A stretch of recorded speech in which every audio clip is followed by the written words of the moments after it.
Well, hello. My name is Angel Wood, and this is Crime of the Truest Kind. I tell you New England crime stories.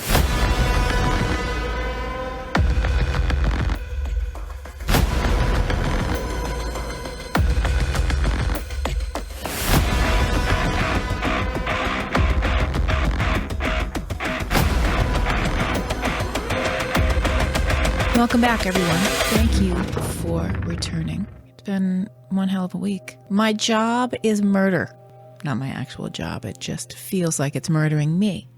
So yes, this is episode 39, the redo. I did a full episode. I wrote it, I recorded it, and I threw it in the rubbish. Let's hope this one's better. Thank you, Patreon patrons. Superstar honorary producer Lisa McColgan, who joined me on the live stream last week. That was super fun. We talked about New England crimes and New Englandy things. And new superstar Rhiannon Y. You rock. Rhiannon also joined in the live stream last week. We will do more of those. Support the show. Patreon.com/Crime of the Truest Kind. Drop a tip in the jar at Crime of the Truest Kind if you would like. I said, give the dogs a bone, and you will, quite frankly, be giving the dogs a bone. They love treats. And please follow the show Crime of the Truest Kind everywhere, and on YouTube and on TikTok. Rate and review the show. Apple Podcasts and Spotify are the primary spots where you can leave reviews. Well, let me rephrase that. Where you can leave ratings and you can write a review. 5 stars are my favorite on Apple Podcasts. I love those. That's where most of you listen from. When I look at the analytics for the show, it's Apple Podcasts and Spotify primarily. I thank you all. I love you all. Ozzy Osbourne announced his retirement from touring this week. While not crime-related at all, it's still very sad. And why did I think of Ozzy Osbourne? Because his line is always, I love you all. So you know what you get with this show. You get New England crime stories. You get regional history. You get rock and roll stuff. Oh, and of course, always the dogs. There are no dogs in the studio right now. Amazing, because usually they're making a racket. I spoke about Lindsay Clancy and the Clancy family of Duxbury, Massachusetts. There are 3 children, Cora, Dawson, and Callan, who were killed by their mom. We can look at this story a bunch of different ways, but the reality is that the 3 children are dead, and the mom is responsible. The dad issued a statement that was shared via the GoFundMe page that has raised $1 million. He said a lot of things about his family, but I was especially moved by what he said about his wife, Lindsay, whom he loves, and said they had a very good relationship, a good marriage. He said, I want to ask all of you that you find it deep within yourselves to forgive Lindsay as I have. The real Lindsay was generously loving and caring towards everyone, me, our kids, family, friends, and her patients. She was a nurse. The very fibers of her soul are loving. All I wish for her now is that she can somehow find peace. And I have shared this with you on socials this past week that I've had trouble with this. Not because people have found compassion for Lindsay Clancy. No, because I think we should. I'm just having trouble knowing that 3 little children were killed by their mother. And that opens up all sorts of questions. What are doctors doing? And what are women going through that they're suffering from and with silently or very quietly?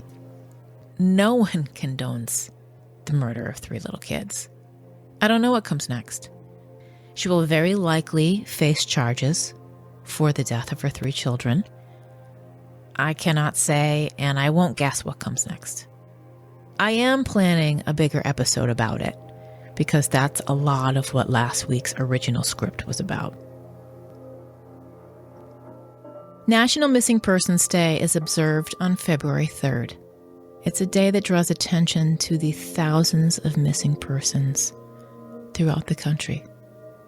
Now, when you start to really pay attention to the amount of people who are missing and cases that are unsolved, it's overwhelming. I know this because it's happened to me. Today and every day, we have the opportunity to bring awareness to the general public about people who are missing, who have disappeared, gone without a trace.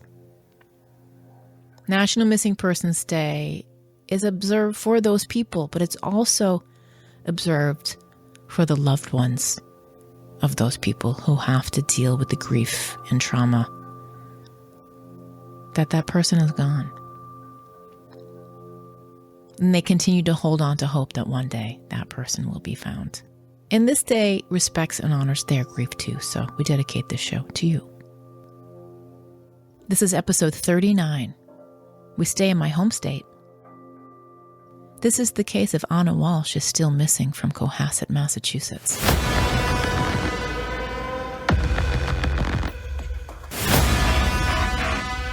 I got to give a hat tip to Bob Ward of Boston 25 News, a longtime reporter here. He has been covering and laying out the facts and the details in the Walshe case for the past month. You know, as have the larger newspapers like the Boston Globe. And I really love to watch the smaller news organizations like the town papers. And of course, there's a lot of conjecture online that is hard to watch because people like to make things up. And I like to read Bob's stuff in particular because he's a journalist and he sticks to the facts because he's going to have to cover the case when it goes to trial. People like to create their own narratives, and I find that a bit gross. I've never kept my feelings about the true crime genre at large to myself. I think that it can exploit and demean the people it should help. Cohasset, Massachusetts is a beautiful seaside town south of the city of Boston. Hardly anything happens there. And from time to time, a Hollywood movie set will set up shop. But that's not why we've heard about Cohasset most recently. In fact, nothing exciting was going on in Cohasset until a young mother named Anna Walshe was reported missing by her employer. Cohasset is a small town. As of the 2020 census, the population is 8,300 people. It is small. No notable folks from Cohasset to speak of. But there are a lot of fancy Hollywood movies that set up shop there. Like 1987's The Witches of Eastwick, starring Cher, Susan Sarandon, Michelle Pfeiffer, and Jack Nicholson. It's a classic. See it if you have not. I'm sure it's on Tubi or Prime or something. House Sitter from 1992, starring Goldie Hawn and Steve Martin. I had forgotten that I had seen that, and I only remember that I have watched it because some of the scenes, some of the settings in the film are gorgeous because they're set in New England. The Finest Hours from 2016, starring Chris Pine, Casey Affleck, and Eric Bana.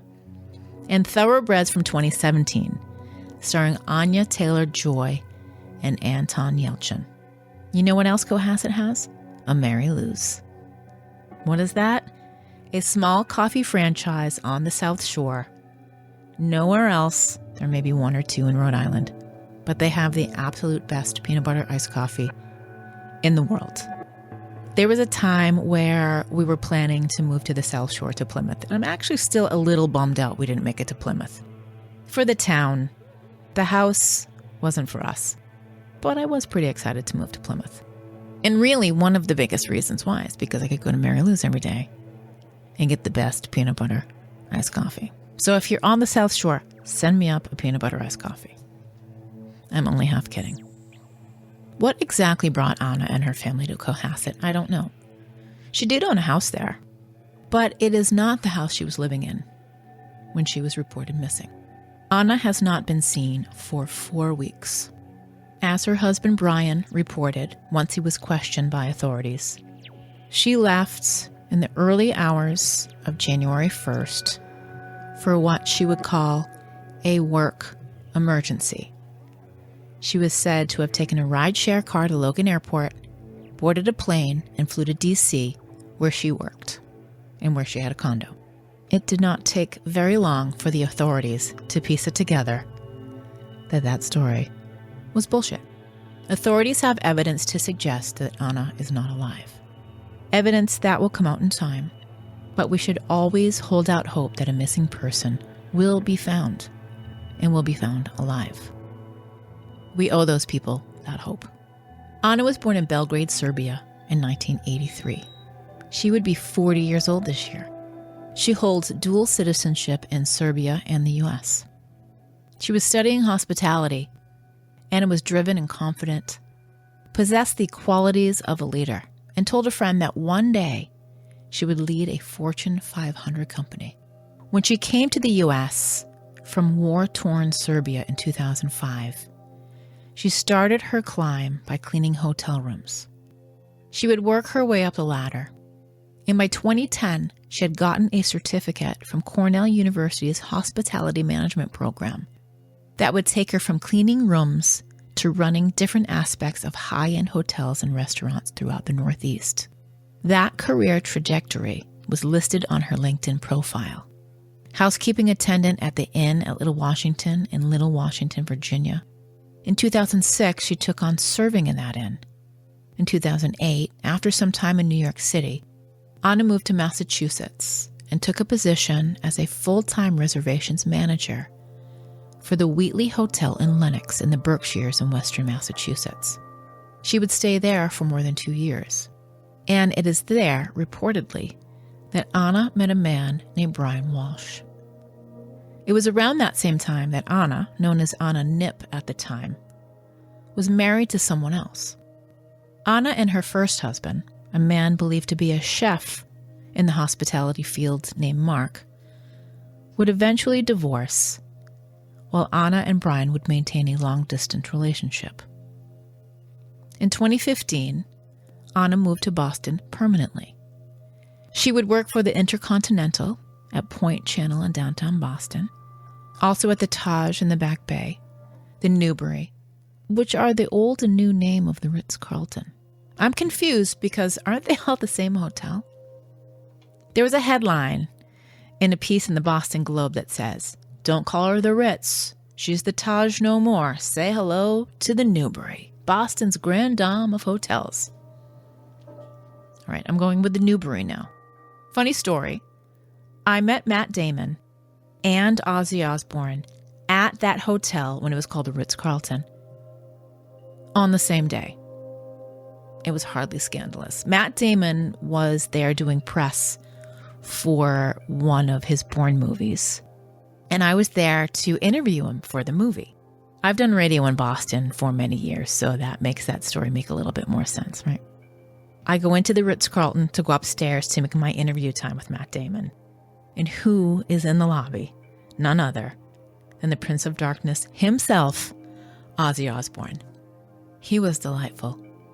I had a hard time discerning what he was saying to me, but he was delightful. And I also recognize it as my second Ozzy reference in this show. Moving on. Thank you once again for indulging me. Ana worked her way up to a very good job back in D.C., and it looked as though she was working to get her life back there full time. Once she was in Boston, though, Ana and Brian got engaged. Ana wore a large diamond ring in many of her photos. And as we have come to learn, Brian Walshe does not come off as an upstanding citizen, so I had to wonder. And I'm not a perfect person, so I can say to you and admit my faults. Was that big fat diamond real? Brian and Ana's relationship appears to be tense from the start. In August 2014, more than a year before they got married, Ana reportedly called the police in Washington, D.C. to report that Brian Walshe had threatened to kill her and a friend on a phone call. Now, Ana did not participate in any further investigation, and the case would be dropped. They got married on December 21st, 2015, in a small ceremony at the Emmanuel Episcopal Church in Boston, and reportedly no one from Brian Walshe's family attended. Their first son arrived the following year, and they had 2 more boys, 2 years apart, who were beautiful, and the dog, Hans, also gorgeous. You can see much of her life on her Instagram page. There she is, her normal life and a live life. I'm so troubled by this. I have been suspending my disbelief against all of my logic and better judgment, and still hope she'll be found. And I know what you were thinking. It has been 4 weeks, and no one has heard from Anna. Few women would leave their children like this. Some women do and have, but that's not Anna. Anna was growing her family and her career simultaneously. And Brian grew his criminal enterprise. Brian Walshe, who had an already proven track record of being a shit for brains, but somehow had Anna on his side, cooked up an elaborate, fraudulent art scheme when he sold a pair of fake Andy Warhol paintings to a pair of art buyers, who you'd think were discerning enough to not buy art on eBay. I have no way to know if eBay is a bona fide art channel. It all began back in 2016, when that buyer saw 2 Andy Warhol paintings for sale on eBay. The listing included photographs of authentication stamps. They were part of Warhol's Shadow series, and they were selling for $80,000, a steal in the art world. I always hope we learn a little something in every episode, so here's a bit on the art. In 1978, at age 50, the irreverent pop icon and chronicler of the era, Andy Warhol, embarked upon the production of a monumental body of work entitled Shadows, with the assistance of his entourage at the Factory that same year. Now, the Factory was his famed studio that relocated a few times in New York City and was known as a celebrated part of the New York society scene, lore, and legend. The first was located at 231 East 47th Street in Midtown Manhattan. Then they moved to 33 Union Square West, going toward the Village, and finally 860 Broadway. Both Andy Warhol and Mario Amaya, who was an art critic, were both shot by a woman named Valerie Solanas at that Union Square apartment. They both would survive those assaults. Some would say that Andy Warhol never fully recovered. Warhol also created a smaller version of this body of work, using the same name and following the exact same process and aesthetic. All of these pieces together as the smaller Shadow series is quite something to behold, because most of the series have been split up and sold to lots of individual buyers, making it impossible to reunite them. In the listing, Brian Walshe wrote that he and his wife owned the 2 Warhols, and they were needing to sell them to remodel their home, stating, "Our loss is your gain." Once the buyer had their assistant pick up the paintings, it was evident that no authentication stamps existed, and the canvas looked new. Remember, this series is from the late 70s. It's right about now when the FBI got involved. Here is how Walshe got his grimy little hands on the art. Someone he knew, was friends with, owned the Warhols.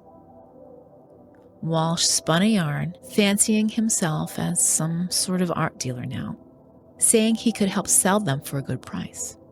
They are paintings that are worth hundreds of thousands of dollars. That friend, the rightful owner of the Warhols, told police that after Walshe took the paintings, he disappeared. The owner of the paintings couldn't get a hold of Brian Walshe. Brian Walshe stole the Warhols from him. As part of the Warhol fraud, Brian Walshe swindled $145,000 from another victim in France. This is according to court records. Brian Walshe then brought his wife Anna shopping at Prada. And why we know this is because prosecutors would go through their credit card receipts. There is no evidence of Brian Walshe having a job. Did he have a livelihood, a career? I don't see it. The money that he duped people out of would ultimately go to pay for credit card bills that were piling up from travel and many fancy dinners he would throw. I recall one instance where a waiter, who would often see the Walshes at dinner parties they'd host, where he worked, say that Brian Walshe was shitty to the staff and he was handsy with the women. And if I could share a red flag nugget of wisdom with you, anyone who's rude to the waitstaff is a terrible person. And Anna was reportedly in attendance at most, if not all, of these dinner events. It would all catch up to Walshe in 2021, and he pleaded guilty to 1 count each of wire fraud, interstate transportation of a scheme to defraud, possession of converted goods, and unlawful monetary transaction. He was a greedy bitch. He has a lifestyle, or at least the appearance of one, to uphold. Brian Walshe photographed legitimate paintings that belonged to someone else, posted them on an eBay account, and, once he had a buyer, he made fake prints. I cannot even begin to understand how to do that. How did that shit for brains? What, if anything, Anna knew of the art scheme remains unclear. The complaint does not charge Anna with any wrongdoing, and it was her eBay account Walshe used to list what he called 2 original paintings. Anna had contact with the person he scammed after the buyer learned the paintings were not authentic, and that defrauded buyer found out where Anna worked and called her there. At one point, the Globe reports, the FBI sought her DNA and fingerprints in the case, but whether they were collected, that remains unknown. Then Brian Walshe was faced with a civil suit filed by one of the people he defrauded, a California art gallery owner, who would allege that Anna used her position in the hospitality industry to engender trust in buyers of forged art that she and her husband were selling. I think this buyer was convinced that she had something to do with it, but they really had no proof of that. As he was set to be sentenced, though, prosecutors accused Brian Walshe of misleading that investigation by failing to disclose some of Anna's assets, including a 2014 Fiat, a 2015 Maserati that I believe she was given as a gift by her husband, and her real estate. She's worth close to $3 million in property holdings. Prosecutors were not happy. Maybe this has something to do with her selling that house they owned in Cohasset and renting. Maybe not. That, and she got the DC job and wanted to set up a comfortable home in DC for her family, where I believe she planned to move them to full-time. Her husband's legal troubles threw a big wrench into all of that. I want to take a moment to remind all of us that Anna Walshe is still missing. It has been a month. Maybe we will learn more about what happened in that Cohasset house, but we have a pretty clear picture of what we are dealing with, though. A liar, and a fraud, and a shit for brains. Maybe that's what I'll name this episode. Episode 39, Shit for Brains, Cohasset, Massachusetts. I probably won't, but I need to inject some levity into this story because it makes me very sad. Brian Walshe didn't seem to have anything to his name. He was cut out of his father's will years earlier.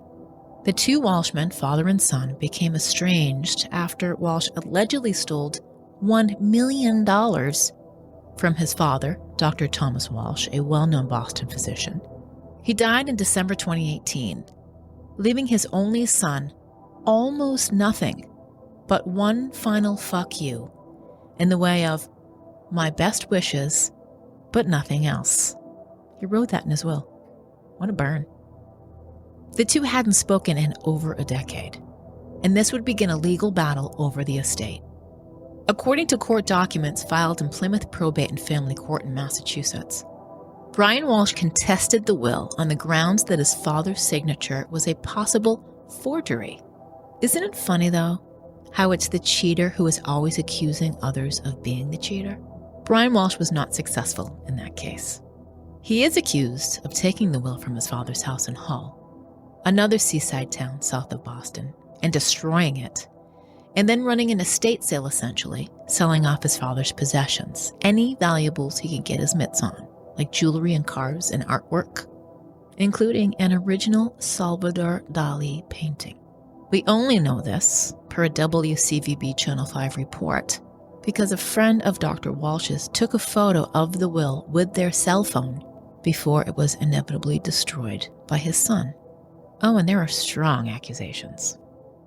That same friend who photographed the will, Jeffrey Ornstein, has shared some very private information publicly, including that Brian Walshe had been a long-term patient at Austin Riggs Center Psychiatric Hospital. He was diagnosed as a sociopath, and that would never change. The Austin Riggs Center is a psychiatric treatment facility in Stockbridge, Massachusetts. Stockbridge is Western Mass, very close to the New York state line. Now, there has been a lot said about Brian Walshe. Some substantiated, actually a lot, but more of it's theoretical bullshit and far out bananas. So implausible. Throw it as far as you can throw a YouTuber. But Anna Walshe was last seen on January 1st. That's according to their friend who'd spend the evening celebrating with a New Year's Eve dinner. They said goodbye sometime after 1 a.m. Everything seemed normal to him, he said. When Anna was finally reported missing by her company on January 4th, Brian made up one of his con man stories. Anna did not have a work emergency. She worked in high-end real estate. What couldn't wait until the Tuesday after New Year's?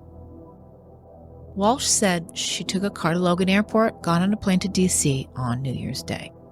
No, she didn't, you dumb shit for brains. And it's just such a bad lie. Brian Walshe was arraigned for the murder of Anna Walshe on Wednesday, January 17th. We watched with rapt amazement on how fucking stupid this guy was. Here's a timeline in the disappearance of Anna Walshe. In text sent on Sunday, December 25th, Anna pleaded with her mother to visit. Now remember, her mother lives in Serbia. On Saturday, December 31st, Brian and Anna hosted a friend in Cohasset on New Year's Eve. That friend said he saw Anna for the last time around 1 or 1:30 a.m. That was Sunday, January 1st, as they hugged and said goodbye. On Sunday, January 1st, Brian Walshe claimed Anna left, citing a work emergency. She did not take a ride share. She did not make it to the airport. She did not get on a flight to D.C. She did not get in any car. She did not make it to her home in D.C. She did not report to work on that Tuesday after the holiday. When Brian Walshe was questioned by investigators, he said that on Monday, January 2nd, he took one of his sons for ice cream at the juice bar in Norwell, and the other boy stayed with a babysitter. Investigators confirmed this trip occurred, the affidavit states. He is seen on the store's surveillance video. Walshe also goes to Home Depot in Rockland. He is on video wearing a surgical mask and gloves and spends $450 cash on cleaning supplies, mops and buckets and tarps and goggles, a hatchet, baking soda, drop cloths. You know, everything a middle-aged dad from a wealthy community would need to clean up around the house. Anna's cell phone pinged in the area of the Cohasset home on January 1st and January 2nd. On Wednesday, January 4th, the day her employer calls for a wellness check, Brian Walshe visits HomeGoods and TJ Maxx to buy towels and a bath mat. He goes to Lowe's to buy squeegees and a trash can, according to prosecutors. Remember, she's not reported missing by her dutiful husband who's eager to clean up the house in her absence, but by her co-workers at Tishman Speyer in D.C. Her employer reported that Anna did not come to work post-holiday. That was very uncharacteristic of Anna. No call, no show? No way. Cohasset police go to Anna's home for a well-being check, where Brian Walshe talked to investigators and provided this timeline for his whereabouts on January 1st and 2nd. Officers noticed something suspicious about Brian's car. The back seats are down, and the back is lined with some kind of plastic. That got their spidey senses tingling, I am sure. Police conduct searches of the Walshes' home, and by Friday, January 6th, a ground search for Anna has begun in Cohasset, during which time areas near a local grocery store are covered, and local news learns that the swimming pool at the family's rented home was drained and searched. That was pretty jarring. They actually have the Sky 5 helicopter flying over the house. At the same time, the home Anna had previously owned in Cohasset caught fire, getting everybody else's spidey senses tingling about that. We would eventually learn that it was a bizarre coincidence. That house did suffer a great deal of damage, though everybody got out safely. There was a big break in the case on Sunday, January 8th, 1 week after Anna was seen. Authorities arrest Brian Walshe for reportedly misleading the police investigation. Police searched the Walshe home in Cohasset. They had a pretty clear picture by this time of what transpired. and they wanted him in custody. By Monday, January 9th, we had learned that blood and a damaged knife were found in the basement of the Cohasset home. Authorities will search dumpsters near the home of Brian Walsh's mother in Swampscott, Mass., which is North Shore, and a transfer station nearby in Peabody. Someone matching his appearance is seen on surveillance video at a dumpster in Abington. The man is seen throwing a garbage bag inside the dumpster. It looks to be heavy by the way he throws it in. He goes to other locations around Abington and Brockton, discarding other items throughout dumpsters in those areas. And this is like the Eastern Massachusetts World Tour with this guy. Harry is thinking he's really clever, and they're tracking his every move. Brian Walshe would plead not guilty to charges that he deliberately misled police. For that week, between Monday, January 9th, and Tuesday, January 17th, the entire community, at least the eastern part of Massachusetts, is following the case very closely. It's covered almost immediately by the local news. On Tuesday, January 17th, Brian Walshe is charged with the murder of Anna Walshe. On Wednesday, January 18th, Brian Walshe was arraigned on charges of murder and disinterring a body and was ordered held without bail. Now, that word, disinterring a body. The basic definition is to dig up or remove from a grave or tomb, to exhume. The thought of what he may have done with her horrifies everyone. Remember that Brian Walshe was on house arrest with an ankle monitor. He wasn't supposed to be out of the house at all. And that has to be one of the reasons why Anna was doing that grueling back and forth to D.C. for her job. Because Brian Walshe was awaiting sentencing in a federal case involving the fraudulent paintings, he was supposed to report his movements. Investigators found the video of that trip to Home Depot, the one he never told them he went on. Another video showed him purchasing those rugs in the other store. And then there's footage of his visit to a juice bar, all captured on camera. 10 bags of evidence were found during a search at that transfer station in Peabody, including Anna's COVID-19 vaccination card, a necklace that belonged to her, a pair of boots, a Prada handbag, and a hacksaw and a hatchet. Many of those items had blood on them connected to the Walshes through DNA. Both Anna's and Brian's DNA were recovered from slippers and a Tyvek suit. That's one of those hazmat suits that they found during the searches. Those stops he made at dumpsters in Brockton and Abington, none of what he discarded there was found, as it was incinerated before it was identified as a location of suspected evidence. The Department of Children and Families came to take the children, 3 boys, between the ages of 2 and 6. Now, friends of Anna's spoke of wanting the children to be together. One friend in D.C. wants the kids there. And DCF would want the kids with someone they know. Financial support of children in these instances then becomes tricky. Anna's estate will be tied up for some time.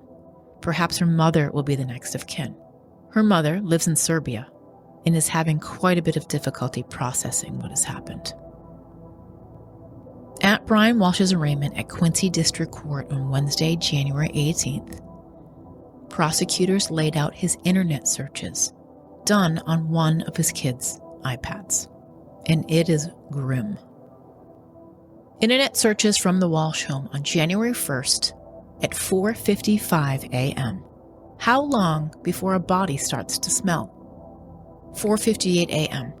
How to stop a body from decomposing. 5:20 a.m. How to bound a body. 5:47 a.m. 10 ways to dispose of a dead body if you really need to. What was that last part about? 6:25 a.m. How long for someone to be missing to inherit? Remember that one. 5:34 a.m. Can you throw away body parts? 9:29 a.m. What does formaldehyde do? So between 6:34 and 9:29 a.m., he clearly had to get up and deal with his children. He returned to his searches. 9:34 a.m. How long does DNA last? The answer to that is forever. 9:59 a.m. Can identification be made on partial remains? Yes, it can. Wow. 11:34 a.m. Dismemberment and best ways to dispose of a body. 11:44 a.m. How to clean blood from wooden floor. 11:56 a.m. Luminol to detect blood. 1:08 p.m. What happens when you put body parts in ammonia? 1:21 p.m. Is it better to throw crime scene clothes away or wash them? Do you know why I call them shit for brains now? January 2nd, 12:45 p.m. Hacksaw best tool to dismember. 1:10 p.m. Can you be charged with murder without a body? We're going to go back to that one. 1:14 p.m. Can you identify a body with broken teeth? January 3rd, 1:02 p.m. What happens to hair on a dead body? 1:13 p.m. What is the rate of decomposition of a body found in a plastic bag compared to on the surface in the woods? 1:20 p.m. Can baking soda make a body smell good? He bought baking soda at Home Depot to try to get a body to smell good. This is a man that thinks he can reverse the effects of decomposition. There are, as you can see, a number of things that start to pile up against Brian Walshe, including a December 27th, 2022 search. What's the best state to divorce for a man? That's telling. Now, there's been a lot of coverage of this case, clearly. And around the time of Brian's arrest, reports were being published about Anna's financial status. We see the husband Googling about who gets the money. Well, this is why. Anna Walshe had a growing property portfolio that was worth close to $3 million when she went missing. Anna is associated with 8 properties in Washington, D.C., Maryland, and Massachusetts since 2018. 4 she had sold and 4 she owns at the time of her disappearance, with a current market value totaling $2.8 million. We talked about the town of Cohasset, Massachusetts, a beautiful seaside community, what people might call a well-to-do area. Anna was living the American dream. At least on Instagram, she was. And we know the internet isn't real. Unless you're doing gruesome Goog searches. And look, I write about crime, so my search history is also pretty dark. But I would never even dream of killing someone. One day I'll tell you what my nightmares are about. Anna's disappearance has been a cause of great concern, both for her community here in the U.S. and for the Serbian community. And Serbian people are following reports closely. And Anna's mother has done some media interviews, something that has raised concern. Anna's mother did nothing wrong, and we should have compassion for her. She's in Serbia, not Boca, and it's not that easy for her to hop on a plane and come here and unpack her daughter's mysterious disappearance. A disappearance that has become less and less mysterious, I'm afraid. Anna has a sister in Canada, her mother is in Serbia, and she has many, many friends here in the States, some of whom have been dealing with what will become of the children, if only for the short term. It is possible they will go to Washington, D.C., but it is complicated as one parent is missing and one is being held in county jail. What is compelling is that no one who was close to Anna saw any problems brewing for them. Anna spoke glowingly of her husband in a letter she wrote to the courts on his behalf. It read in part, "Our 3 sons are constantly hanging off Brian's neck, and they just can't get enough of him." She added that he is the cook of the family. "Without Brian, I would be forced to quit my job, which I love." She argued that he had turned his life around and deeply regretted his crimes. Brian Walshe was about to receive a no-jail sentence for the art fraud when prosecutors learned how he had behaved regarding his father's estate. The two weren't close, we established that, and hadn't been in contact for years because Shit for Brains swindled his own father out of a cool $1 million. Hence the "my best wishes, but nothing else" in his will. Brian Walshe destroyed the will, drained his father's accounts, and sold off all of his things. The judge postponed Brian Walsh's sentencing to investigate the alleged embezzlement. Anna wrote another letter on her husband's behalf in June of 2022, where she said during the 8 months that Brian had been on house arrest, that he had brought the entire family comfort and joy. Either Anna truly felt this way, or she had been pressured to write that. We might never know. Anna's mother would say that she believed there must have been some problems. And Anna's mother had spent time with the family, months at a time. She had to have seen something, if there was something there to see. We know that Anna was driven. She started a new job in February of 2022 as a regional manager at Tishman Speyer in Washington, D.C. She spent $1.3 million in a townhouse in the Chevy Chase neighborhood. That's after she sold the family's Cohasset house for close to $1.4 million. Both properties were listed solely in her name. The family, we learned, lived in a rented home. We don't know what Brian Walshe did, except hustle people. He dropped out of school at Carnegie Mellon University years before he met Anna. It's unclear what, if any, legitimate work he did. And on LinkedIn, his resume lists himself as the CFOs of various organizations that don't appear to exist. He's a T-bone, or I guess in this case a Coco, making up his own names, making up jobs, making up nicknames. The judge in the case set his bail at $500,000 cash, and his next hearing will be held on February 9th. Anna Walshe is still missing. Just 3 little boys, 6, 4, and 2, who miss her desperately. She has a network of friends who adore her. And I guarantee if they knew that anything was wrong, they would have come to her aid. What will happen next? I don't know. They will likely set a trial date. That's unless he waives his right to a speedy trial.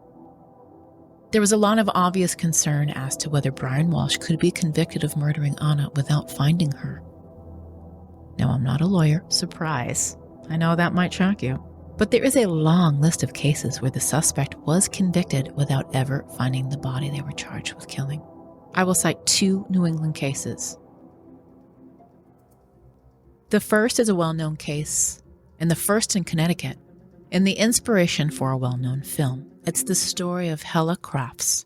Helle was a flight attendant from Denmark who was murdered by her husband, an airline pilot. On November 18, 1986, friends dropped Helle off at her home in Newtown, Connecticut after a long flight from Germany. That was the last time anyone saw her. A snowstorm moved in that night, and the next day her husband said he was taking Helle and their children to his sister's house in Westport. He did, but Helle wasn't with them. Over the next several weeks, the husband told all kinds of stories about where she was and why no one could reach her.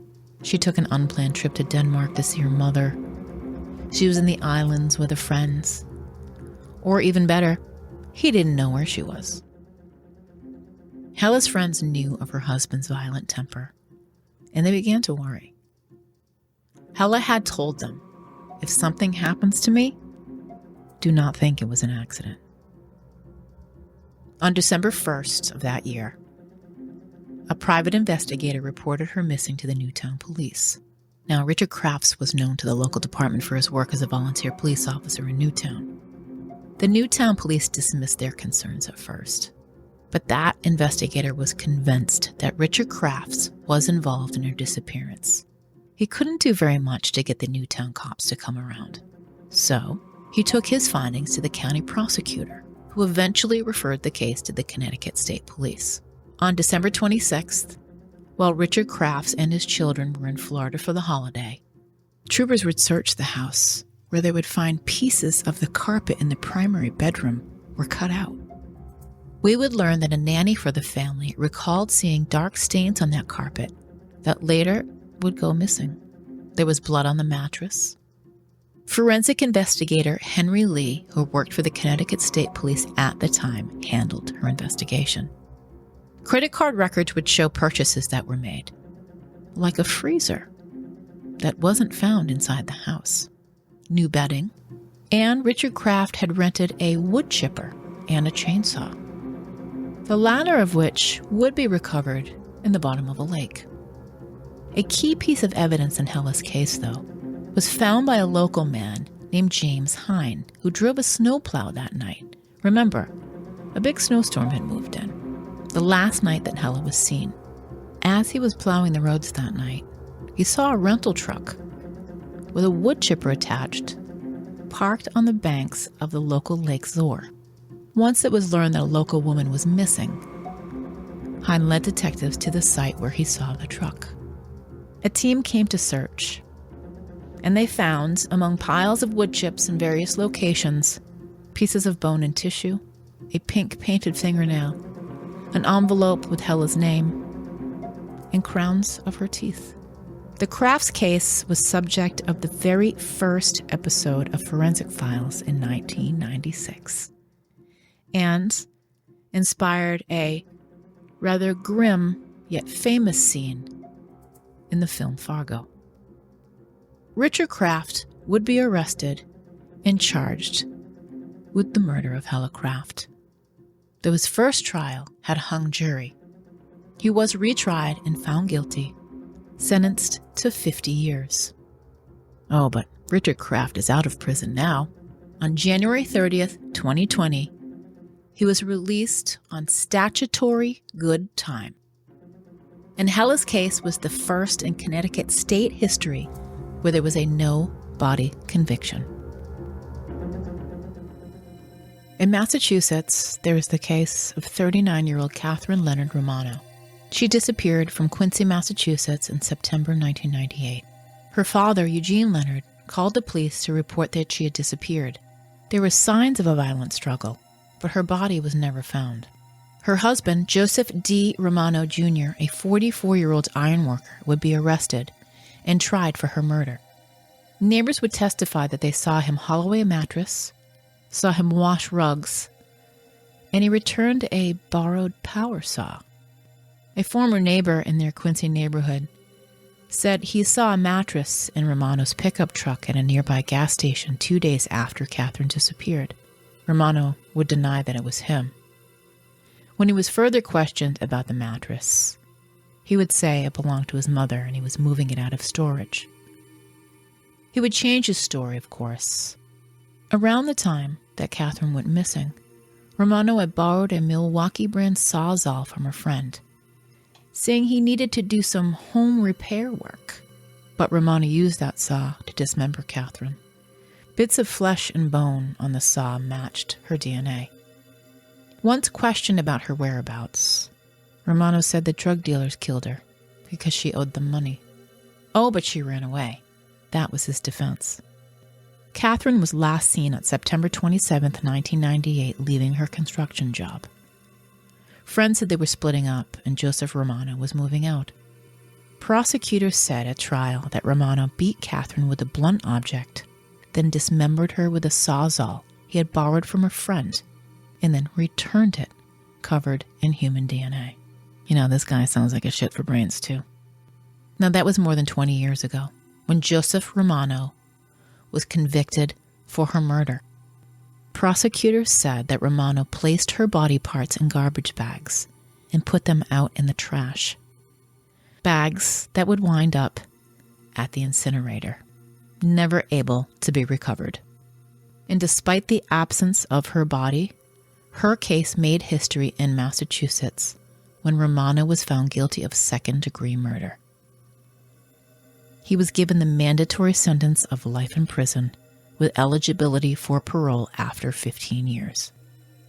At the time of Catherine's disappearance in 1998, she had a 5-year-old little boy.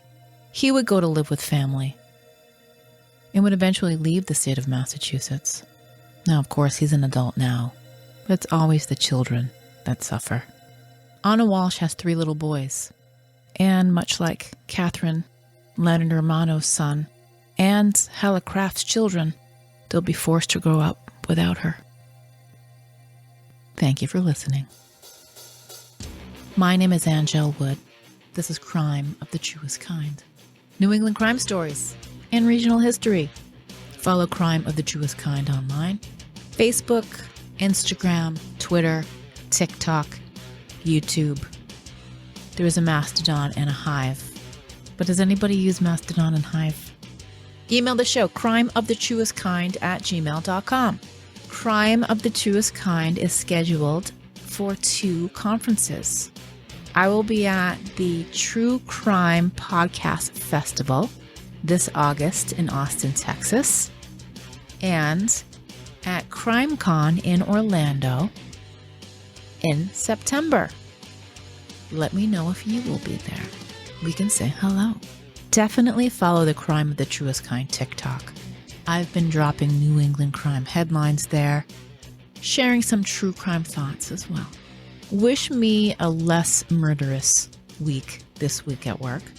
Thank you. I appreciate it. Be good and lock your goddamn doors.